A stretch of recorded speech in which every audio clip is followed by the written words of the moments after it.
असलकम and welcome back everyone to our YouTube channel.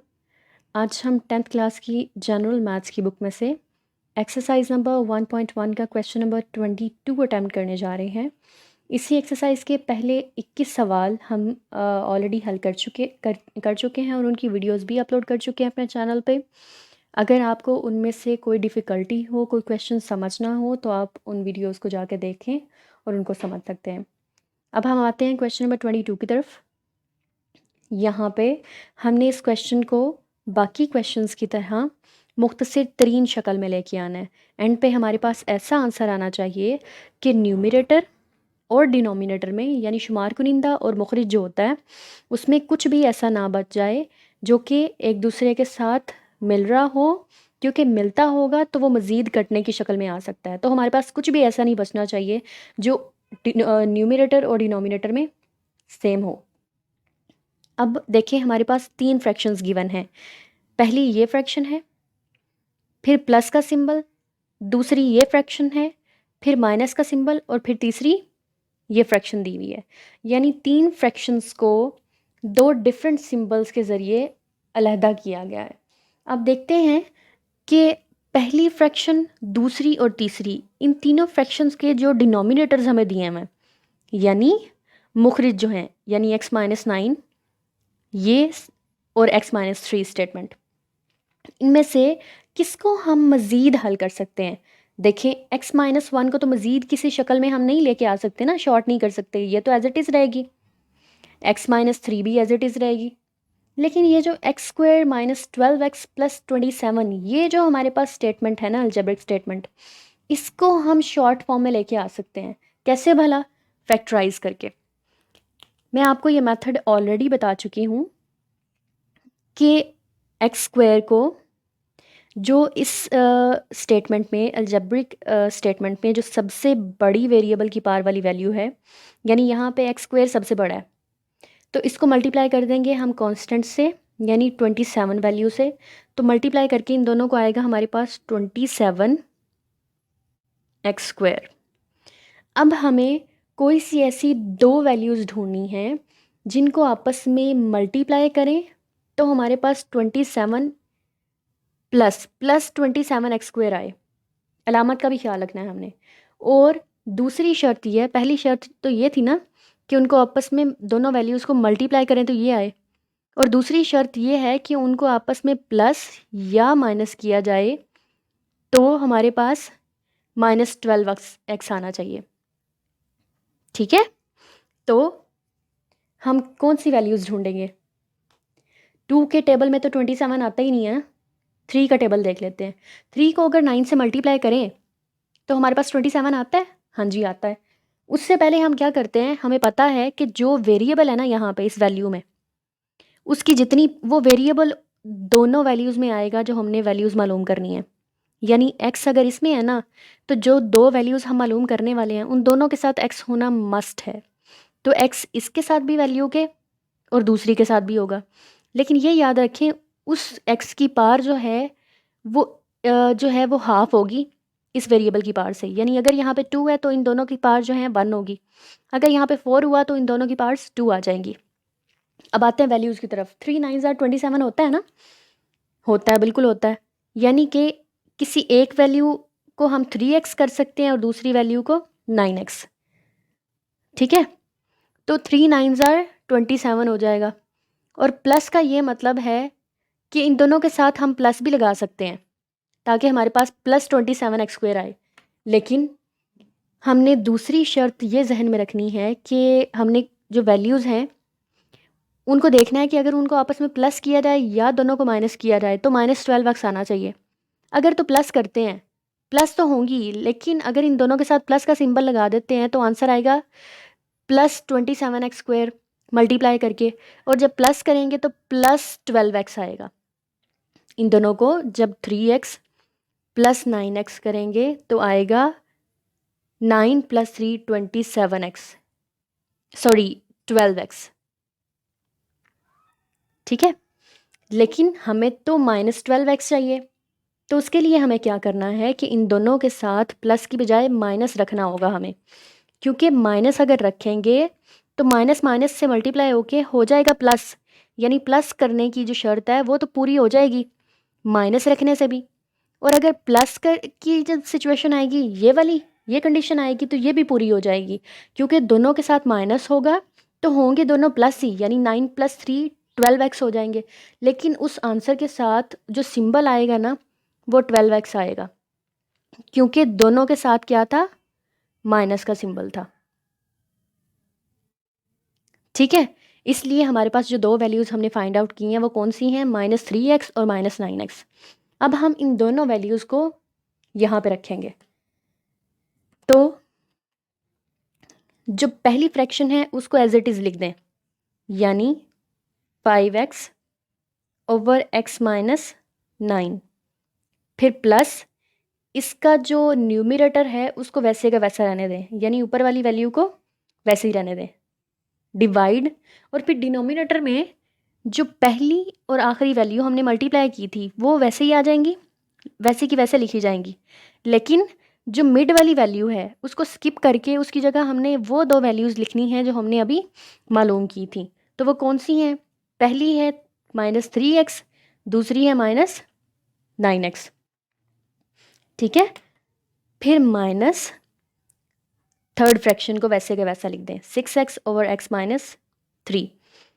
अब पहली फ्रैक्शन को फिर से सेम वैसे का वैसा लिख दें, और पहली और तीसरी को हम तब तक सेम लिखते चले जाएंगे साथ में जब तक कि हमारे पास दूसरी वाली फ्रैक्शन, ये वाली फ्रैक्शन सही से हल होकर शॉर्ट फॉर्म में नहीं आ जाती है।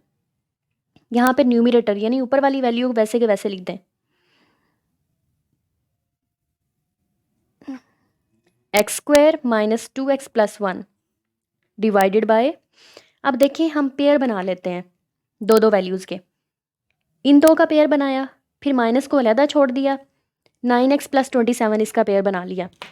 ठीक है, अब देखते हैं इन दोनों में से कॉमन क्या चीज़ आ रही है, x कॉमन आ रहा है क्योंकि x इसमें भी मौजूद है। ठीक है, और एटलीस्ट इसमें भी मौजूद है। यहाँ पे तो x 2 टाइम्स है ना, यहाँ पे 1 टाइम है, तो दोनों में है तो सही, दोनों में से x कॉमन ले ले। अगर x 2 टाइम्स था उसमें से एक x बाहर निकल गया तो अंदर एक x रह गया, माइनस इसमें से x बाहर निकल गया तो अंदर 3 रह गया। फिर देखें माइनस कॉमन ले लें, इनमें से दोनों में से एक के साथ माइनस का सिंबल है, एक के साथ प्लस का, माइनस को बाहर निकाल लें, और इन दोनों में कॉमन क्या चीज़ आ रही है, 9, यानी 9 के टेबल पे 9 भी डिवाइड हो जाता है और 9 के टेबल में 27 भी आ रहा है। वो कौन सा टेबल है जिसमें 9 भी आता है और 27 भी, मैक्सिमम वैल्यू वो 9 है, यानी 9 1 ज़ार 9 और 9 3 ज़ार 27 हो जाएगा। 9 हमने कॉमन लिया, अंदर रह गया, अगर 9x में से 9 बाहर निकल गया अंदर x रह गया। फिर जब माइनस कॉमन लेते हैं ना उसका ये मतलब होता है कि अंदर मौजूद हर वैल्यू का सिंबल चेंज हो जाएगा। इसके साथ प्लस था तो माइनस हो गया, और 9 का टेबल कहाँ तक पढ़े, 27 आए, यानी 27 को 9 पे डिवाइड करें तो 3 आता है।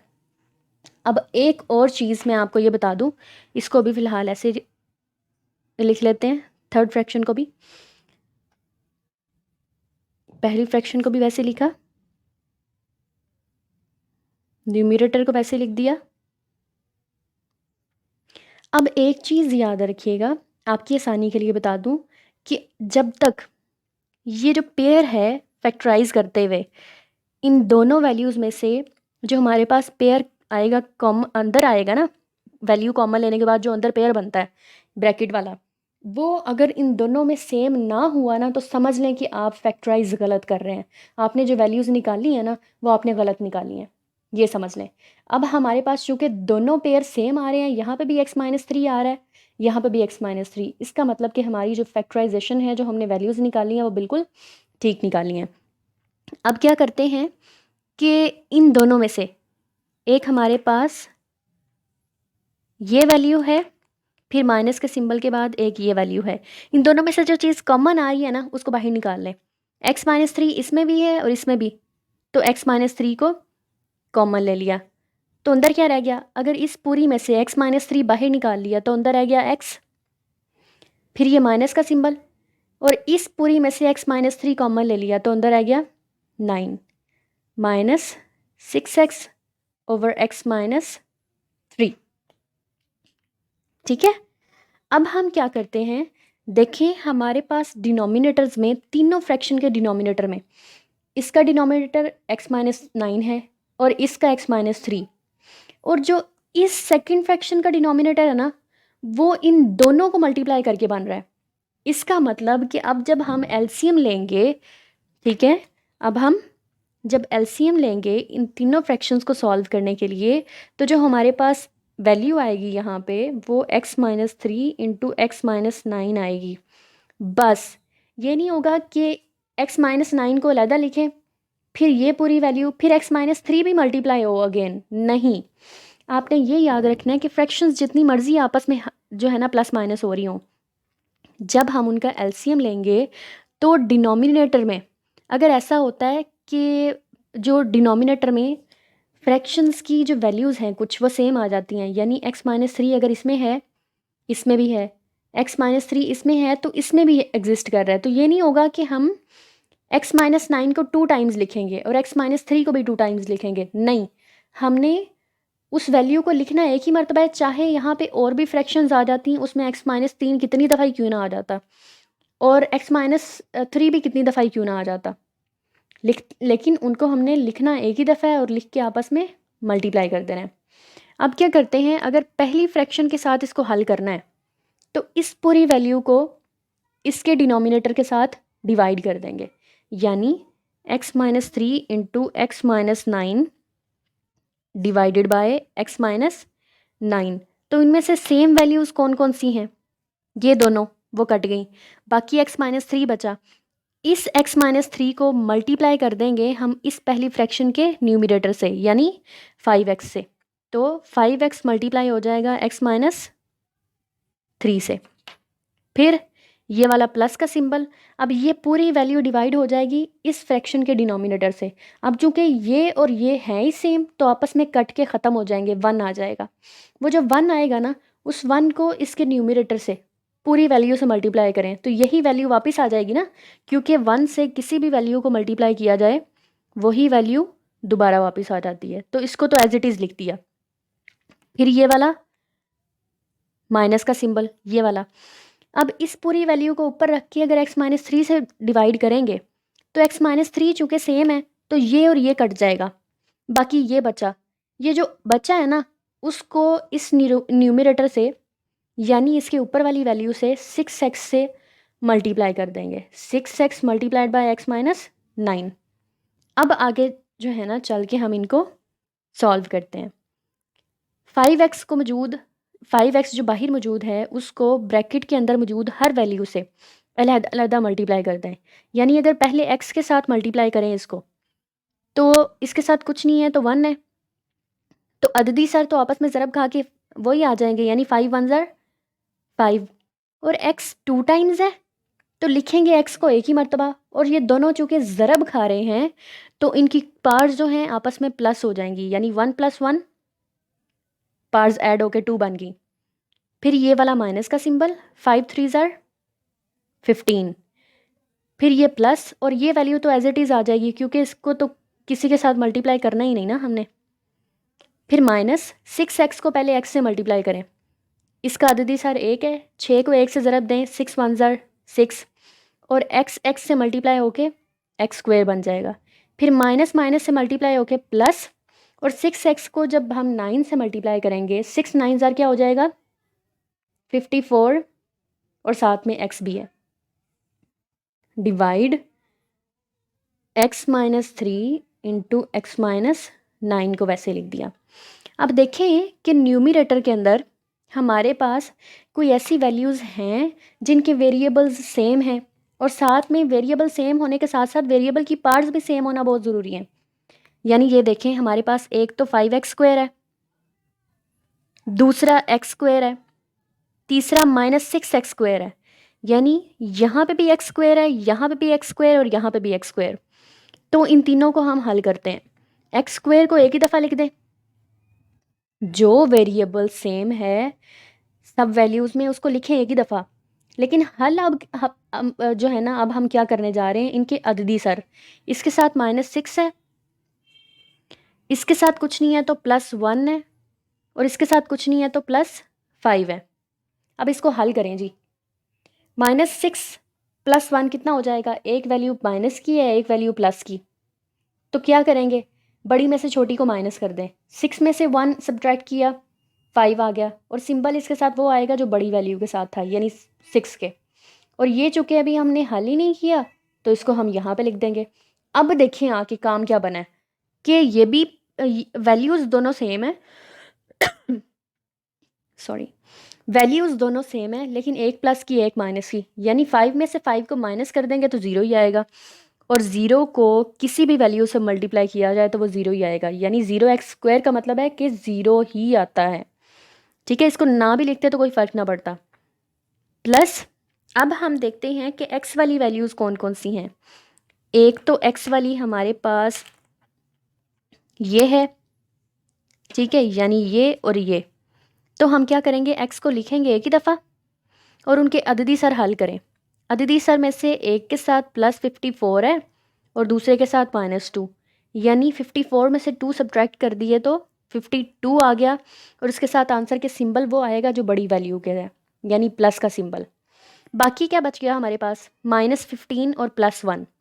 तो एक वैल्यू माइनस की हो और एक प्लस की, तो करते क्या हैं हम? सब्ट्रैक्शन, यानी बड़ी वैल्यू में से छोटी को माइनस कर देते हैं। तो 15 में से 1 को सब्ट्रैक्ट किया, हमारे पास आ गया 14, और 14 के साथ सिंबल क्या आएगा? जो बड़ी वैल्यू के साथ था, यानी कि माइनस का। Divided by x-3 into x-9।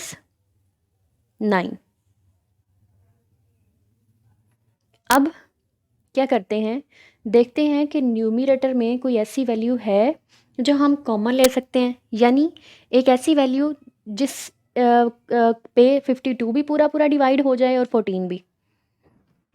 14 का टेबल है जी, 14 के टेबल में 14 खुद भी आता है और 52 भी आता है, तो 14 कॉमन ले लें और अंदर 14 को 3 से मल्टीप्लाई कर, ये तो ख़त्म हो गया ना, इसको तो लिखने की ज़रूरत ही नहीं। 0 को इससे मल्टीप्लाई करेंगे तो 0 ही आएगा। तो अब 52x से स्टार्ट करते हैं। 14 का टेबल अगर 3 टाइम्स पढ़े ना, यानी 14 को 3 से ज़रब दें तो जो है ना हमारे पास 52 आ जाता है।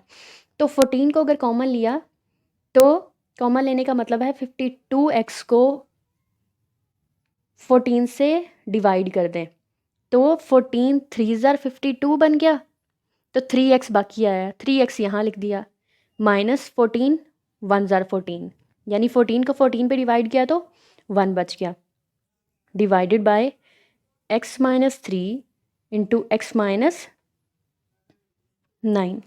और यही हमारे पास क्वेश्चन नंबर 22 का आंसर है।